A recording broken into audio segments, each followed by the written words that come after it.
ने कड़ी मशक्कत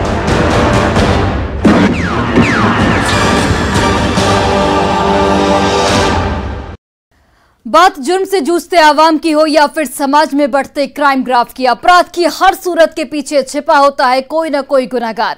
नमस्कार, आपके साथ मैं हूं सोनाली सिंह। तफ्तीश की राह में आने वाली हर कड़ी सुराग बनकर पहुंचाती है गुनहगारों को सलाखों के पीछे। आप बने रहिए हमारे साथ, क्योंकि हर जुर्म के खिलाफ हमारी तफ्तीश लगातार जारी है।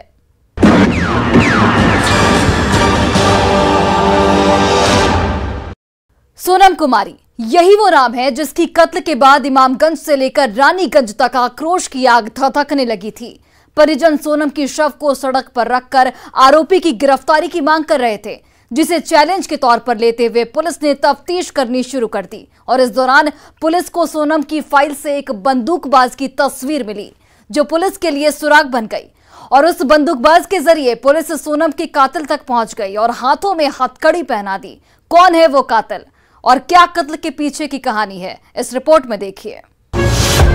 सोनम हत्याकांड का खुला राज, आशिक से साजन बना शंकर गिरफ्तार, बेवफाई के शक में सोनम को किया साफ।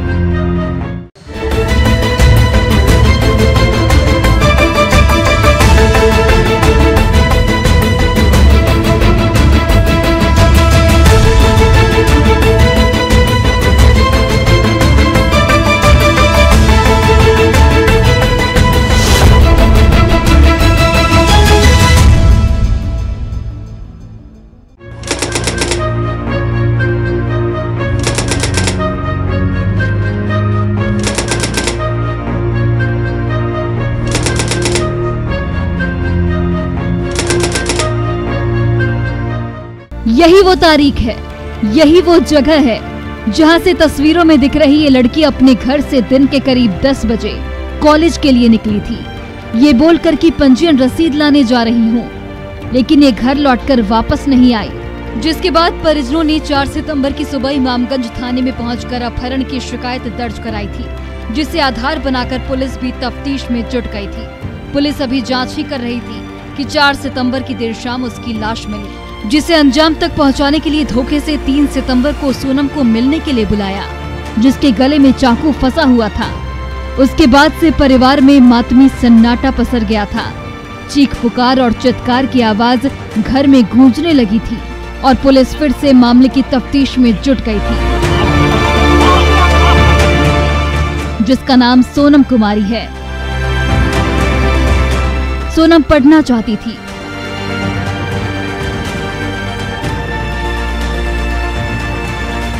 हर कामयाब लड़की की तरह कुछ बनकर मिसाल पेश करना चाहती थी, अपने परिवार का नाम रोशन करना चाहती थी।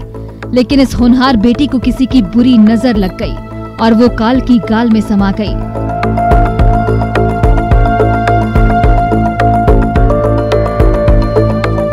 जो गया जिले के इमामगंज थाना इलाके के रानीगंज की रहने वाली थी, अपने नानी के घर में रहकर बचपन से पढ़ाई कर रही थी, लेकिन समाज में रह रहे किसी सनकी ने उसके सपनों पर मौत का खंजर चला दिया और अरमानों को लहूलुहान कर दिया, जिसे वो साकार करने के लिए अपनी हालात से जूझते हुए एक एक कदम आगे बढ़ा रही थी, जिसकी हत्या के बाद सड़क पर आक्रोश की आग धधकने लगी थी और पुलिस कातिल तक पहुंचने की हर मुमकिन कोशिश कर रही थी।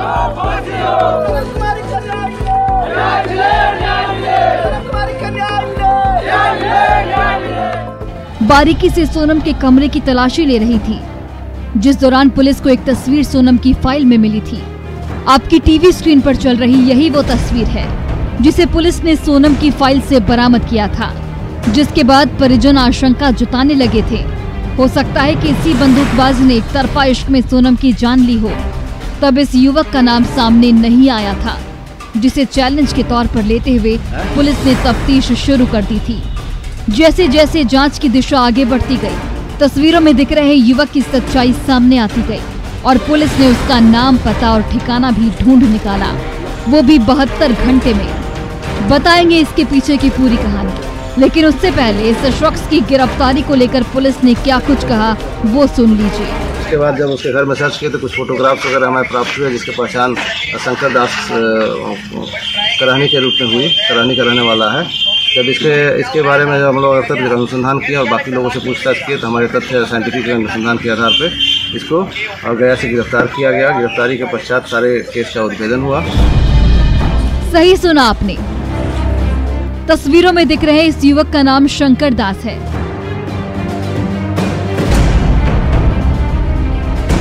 जब पुलिस ने इससे सख्ती से पूछताछ शुरू की तो इसने सोनम की हत्या के पीछे के 7 पत्ते खोल दिए, जिसे समझने के लिए वक्त के पन्नों को पलटना पड़ेगा।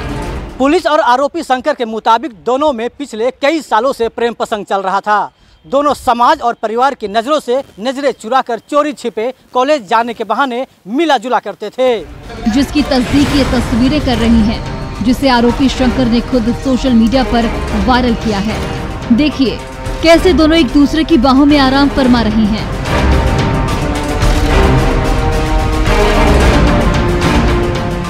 एक दूसरे की आंखों में आंखें डालकर अपनी मोहब्बत का इजहार कर रही हैं।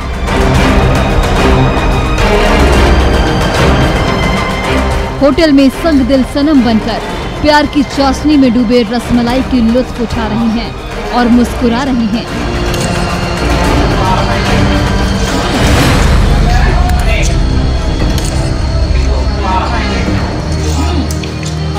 जिसकी जानकारी परिजनों को नहीं थी, या थी भी तो परिजनों ने खुलकर पुलिस को कुछ नहीं बताया। लेकिन सोनम की हत्या के बाद पुलिस की तफ्तीश में सारी बातें सामने आ गई और पुलिस ने आरोपी को गिरफ्तार कर हाथों में हथकड़ी पहना दी है। गिरफ्तारी के बाद आरोपी शंकर ने बताया कि दोनों ने समाज से नजरें चुराकर अप्रैल महीने में मंदिर में जाकर शादी भी कर ली थी, जिसकी तस्दीक मंदिर की ये तस्वीरें कर रही हैं। जिसके बाद से दोनों पति पत्नी की तरह रहने लगे थे।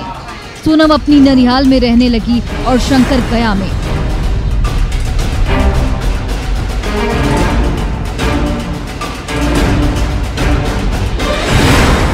बताया गया कि ये लड़की से प्रेम करता था पूर्व से ही और इसी के क्रम में इन लोग से बातचीत होता रहता था और माह अप्रैल में ये दोनों खेत में ही जाकर के जैसे गांव के अगल बगल में शादी कर लिए थे और शादी के बाद लड़की यहीं रह गई थी। दोनों ने एक दूसरे को पति पत्नी के रूप में स्वीकार कर लिया था, जिसके बाद से सोनम की ख्वाहिशें बढ़ गई थी। वो पत्नी की तरह शंकर पर हक जमाने लगी थी। अपनी जरूरतों को पूरा करने के लिए शंकर से डिमांड करने लगी थी, जिसे पूरा करने में शंकर असमर्थ था और यहीं से दोनों के रिश्ते में दरार पड़ने लगी थी। प्यार की जगह शंकर के दिलो दिमाग में नफरत पैदा होने लगी थी। दोनों एक दूसरे पर शक करने लगे थे।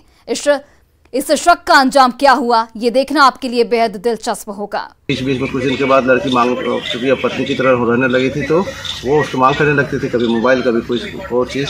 इसी को लेकर के कुछ दिन पहले इन लोगों में काफ़ी झगड़ा हुआ। दोनों में एक दूसरे पर अब विश्वास भी होने लगा था कि मतलब तुम किसी और से बात करते हो, तुम किसी और से बात करते हो। जब नफरत प्यार पर हावी होने लगा तो आशिक से साजन बना शंकर सोनम से दूरी बनाने लगा और उससे पीछा छुड़ाने के लिए तरकीब सोचने लगा। जब शंकर को कोई रास्ता नहीं सूझा तो उसने जुर्म का रास्ता अख्तियार कर लिया और सोनम की कत्ल के साथ साथ खुद को भी खत्म करने की खौफनाक योजना बना डाला, जिसे अंजाम तक पहुंचाने के लिए धोखे से इसको सोनम को मिलने के लिए बुलाया। सोनम बिना कुछ सोचे समझे शंकर से मिलने पहुंच गई, जहां शंकर पहले से ही मौत का खंजर और चूहे मारने की दवा बैग में लेकर खड़ा था। शंकर की बैग में चाकू को देखकर सोनम घबरा गई। उससे बैग में चाकू रखने की वजह पूछने लगी, जिसका जवाब शंकर के पास नहीं था। उसके बाद दोनों के बीच तू मैं शुरू हो गई। दोनों एक दूसरे पर बेवफाई का इल्जाम लगाने लगे। बात बात में बात इतनी बढ़ गई कि आशिक से साजन बना शंकर शैतान बन गया और बैग से चाकू निकालकर सोनम की गर्दन पर वार कर दिया, जिसके बाद सोनम वहीं जमीन पर गिर पड़ी और शंकर मौके से फरार हो गया। तो गया से जीबी रोड से खरीदा करीब घटना के 1 सप्ताह पहले और उसके बाद उस चाकू को अपने बैग में रख करके और हत्या की नियत से ये प्लान करके बस से इमामगंज आया। इमामगंज आने के बाद इसके द्वारा चूहा मारने की दवाई खरीदा गया कि जब इसका हत्या कर देंगे तो चूहा मार करके अपनी भी हत्या कर लेंगे। तो इस योजना के तहत ये लोग वहाँ जगह पे जाते हैं तो वहाँ लड़की के द्वारा चाकू देख लिया जाता है कि बैग में चाकू है। जब इसके द्वारा विरोध किया जाता है कि चाकू क्यों है, इस बात को लेकर के तो दोनों में तो मैं हो जाता है, ये निकाल करके चाकू उसको मार देता। इस खौफनाक वारदात के बाद शंकर पुलिस से बचने और गुमराह करने के लिए सोनम का मोबाइल भी अपने साथ लेकर चला गया और इस दौरान वो सोनम का मोबाइल बीच बीच में ऑन और ऑफ करता रहा, ताकि आखिरी लोकेशन से पुलिस को भ्रमित कर सके। इतना ही नहीं, सोनम की हत्या के बाद वो खुद होपलेस हो गया था और चूहे मारने की दवा खा ली, जिसकी वजह से वह कुछ घंटे के लिए नींद में रहा। लेकिन होश आते ही उसे यह एहसास होने लगा कि अब वो कानून की हाथों से नहीं बच सकता, तो उसने प्यार के लम्हों की फोटो और वीडियो को सोशल मीडिया पर वायरल कर दिया। लेकिन पुलिस ने सोनम की आखिरी कॉल डिटेल से कातिल शंकर को ढूंढ निकाला और उसकी चालाकी को नाकाम करते हुए हाथों में हथकड़ी पहना दी। इसको थोड़ा सा नींद भी आया, कुछ देर थोड़ा हल्का नींद में रहा ये। फिर वो बचने के, तभी इसका दिमाग काम कर रहा था, इसके बचने के लिए उस मोबाइल, जो लड़की का मोबाइल था, उसका यूज़ किया और ये लेके घूमता रहा, कोठी क्षेत्र गया। ठीक है, उसके बाद उस मोबाइल नंबर से बीच में कॉल करता था कि टावर लोकेशन वहाँ बदल सके, तो पुलिस डेविएट हो जाए वहाँ जा करके। ठीक है, तो इसलिए लड़की का मोबाइल और इसका मोबाइल दोनों एक साथ चल रहा था। ठीक है, बरामद हुआ। और उसके बाद लड़की का मोबाइल पानी में फेंक दिया था। ठीक है, सिम तोड़ के फेंक दिया। साइकिल वहीं था, वहाँ से गायब हो गया। वो ग्रामीण के द्वारा फिर पता करने के बाद कहाँ से गिरफ्तार किया गया? इसको गया से गिरफ्तार किया गया है और एक कपड़े जहाँ जंगल में फेंका हुआ था उसको वहाँ से रिकवर किया गया है। इस तरह पुलिस ने सोनम के कातिल शंकर को गिरफ्तार करते हुए हत्याकांड का पर्दाफाश कर दिया है और आरोपी को जेल की सलाखों के पीछे पहुंचा दिया है। साथ ही पुलिस ने परिजनों की ओर से लगाए गए अपहरण और तेजाब डालने की बात को भी सिरे से खारिज कर दिया है। खून से सना आरोपी का कपड़ा, बैग और मोबाइल भी बरामद कर लिया गया है।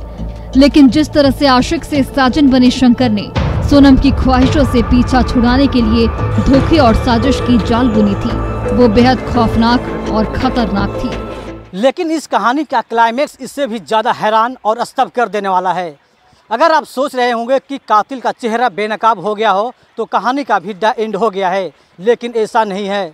आप बने रहिए हमारे साथ, क्योंकि क्लाइमेक्स अभी बाकी है। और रुकते एक छोटे से ब्रेक के लिए, लेकिन ब्रेक के बाद आपको दिखाएंगे क्लाइमेक्स अभी बाकी है, तो आप देखते रहिए हमारे ये तफ्तीश।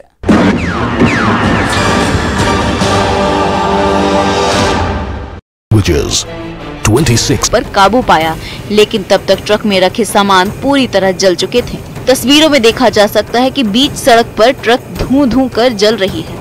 धीरे धीरे आग ने पूरे ट्रक को अपनी चपेट में ले लिया। वहीं मौके पर पहुंची दमकल की टीम आग पर काबू पाने की कोशिश कर रही है। आग लगने की घटना के बाद मौके पर अफरा तफरी मच गई। आग को देखकर लोग दहशत में आ गए। हालांकि इस घटना में किसी तरह के जान माल का नुकसान नहीं हुआ है। शॉर्ट सर्किट से गाड़ी में आग लगने की आशंका जताई जा रही है।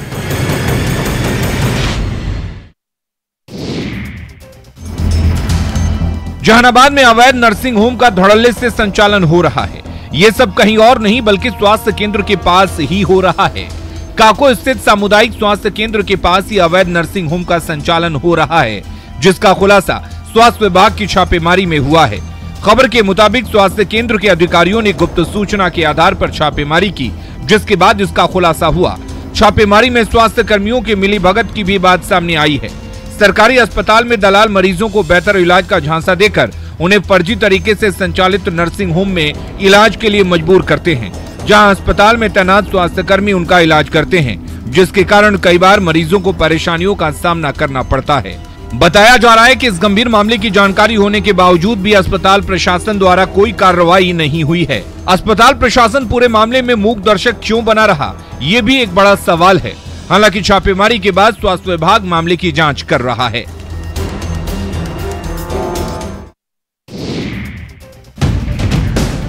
गिरिडीह में बगोदर थाना क्षेत्र के लच्छी बागी में अपराधियों ने दिन दहाड़े फायरिंग की। हालांकि इस घटना में जान माल का कोई नुकसान नहीं हुआ, लेकिन जीटी रोड के किनारे हुई इस घटना से इलाके में दहशत का माहौल कायम हो गया है। बताया जा रहा है कि बाइक सवार 3 अपराधियों ने इस घटना को अंजाम दिया है। जीटी रोड लच्छी बागी के किनारे स्थित एक मोटर पार्ट्स की दुकान में फायरिंग की गई है। इस घटना में दुकान में रखे कई सामान क्षतिग्रस्त हुए हैं। अपराधियों ने कुल 4 राउंड फायरिंग की है।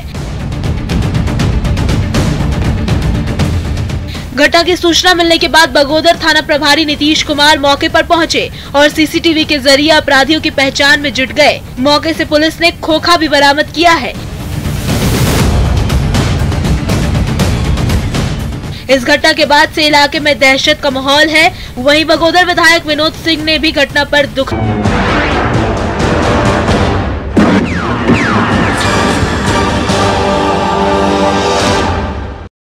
ब्रेक के बाद एक बार फिर से आप सभी का स्वागत है।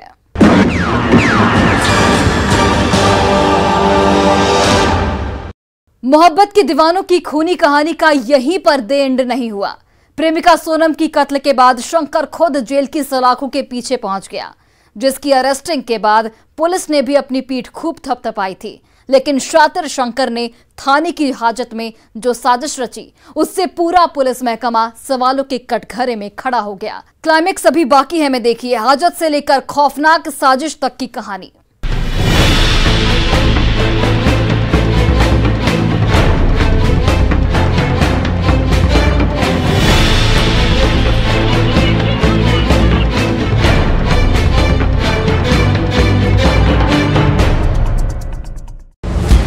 कड़ी मशक्कत के बाद इस बेहद उलझे हुए केस की गुत्थी को एड़ी चोटी का जोर लगाकर सुलझा लिया गया था और कातिल की तैयारी में थी ताकि इसे पा सके।